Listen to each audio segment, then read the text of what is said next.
guys, tutunog po tayo ng dust. Ayan po, konti lang po yan. Ayan po.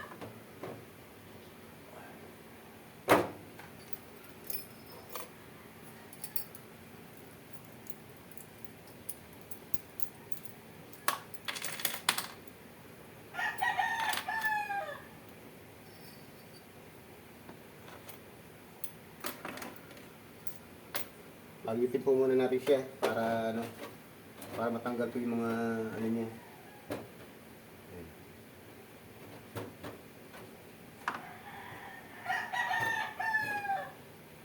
Ayan po, may mga bakal po kasi siya. Ano. Kailangan po matanggal yan para maliit natin.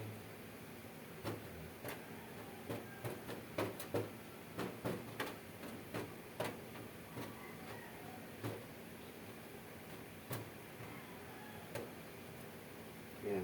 Yung mga dulo po siya eh. Kailangan po matanggal po yan. Yan po, nagtibla po natin siya ng borax. Yung borax po yan, yan. Yung ginagamit na para pa pagtutunaw.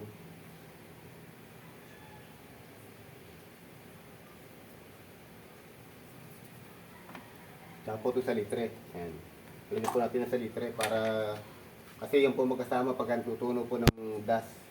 Yung mga tira namin, yan. Kailangan po ma-shake po yan. Haluin po natin yan para mahalo po yung ano niya, yung dust niya, at saka yung ano. Yan.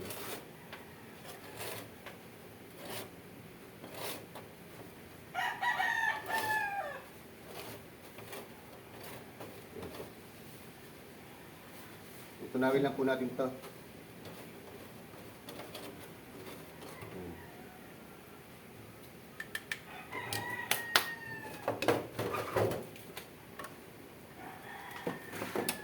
Ipapainitan po muna natin itong ano, palayok. Bago natin ilagay yung dust natin, tutunawin natin ito. Painitan po muna natin ito.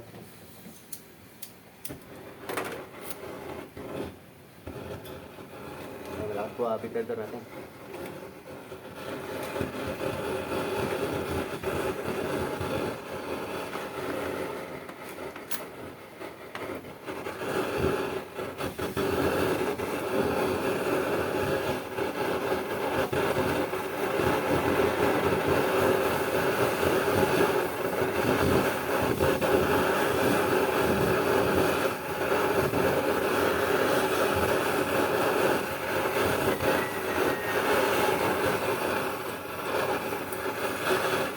Pagpainit na po ito, saka po natin lalagay yung gas natin na mayroong borax.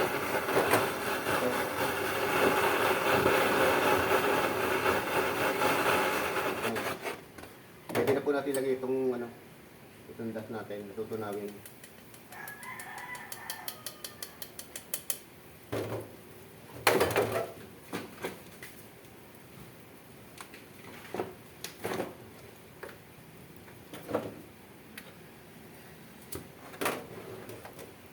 Kailangan lang po dandahan kasi tatangay po yung mga ano niya, yung mga maliliit na pinagkikilan, mga pinaglihan. Kailangan dahan-dahan lang po siya sa optika. Dahan-dahan lang po muna.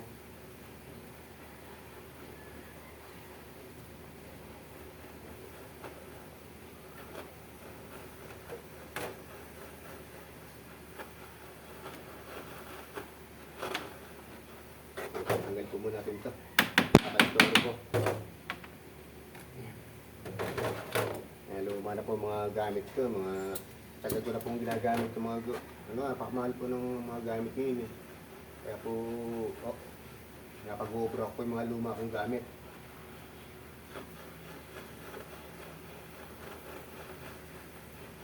Ganyan lang po yan. Dandahan lang po muna sa opisa.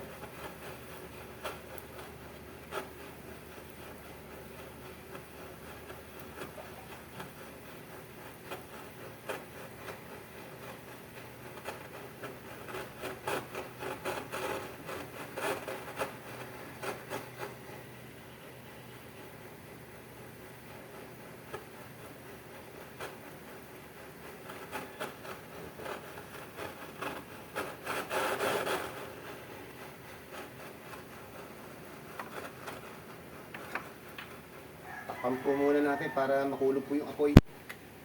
Yan. Takpan po muna natin. At maganda po kasi yung makulog ang apoy para yung init niya ando lang sa loob.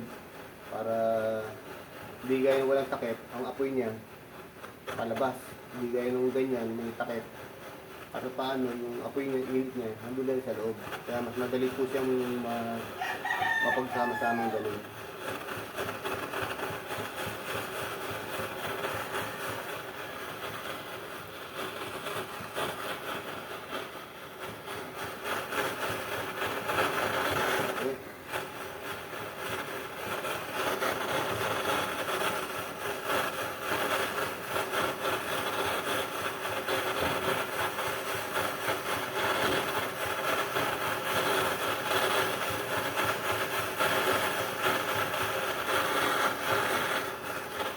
Tanggalin po natin para makita nyo po. Tanggalin po natin takip para makita nyo.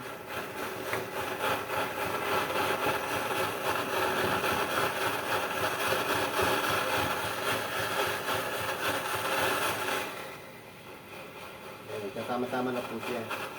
Kaya importante po talaga itong borak. Yung borak, saka kalitrin. Palagi po magkasama yan pag tutuno po ng mga dust.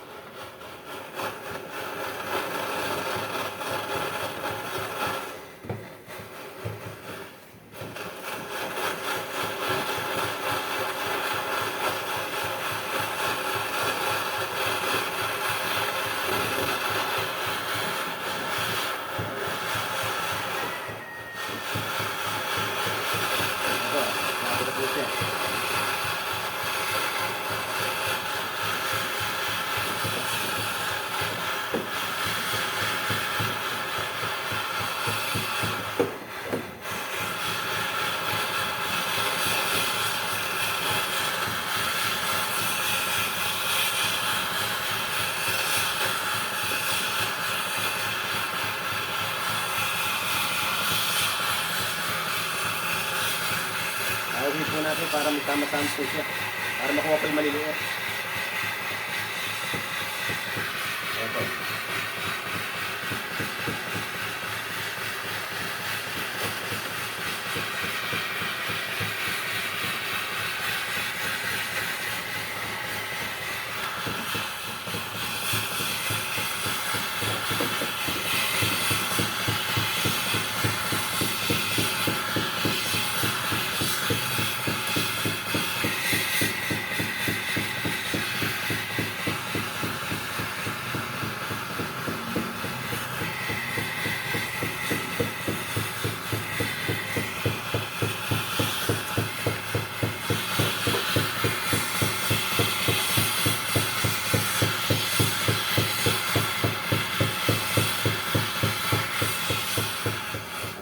Tulo po tayo.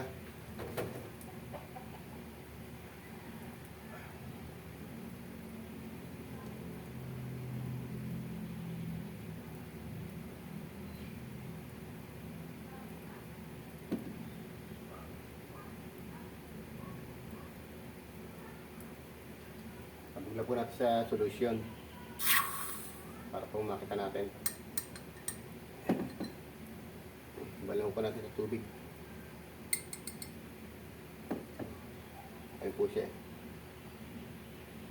Katulo po tayo ng dust. Ang paglilinis lang po niyan, ganito.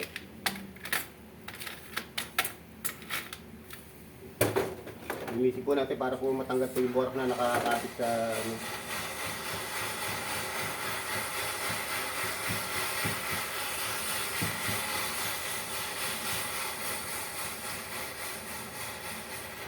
yung nakakapit na borak sa ilalim.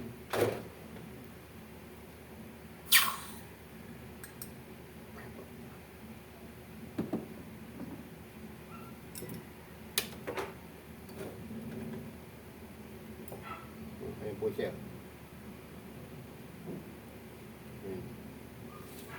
Ngayon po, tibangin po natin kung ilang grams. Kung ilang grams po itong ano natin, timbang na tunaw natin.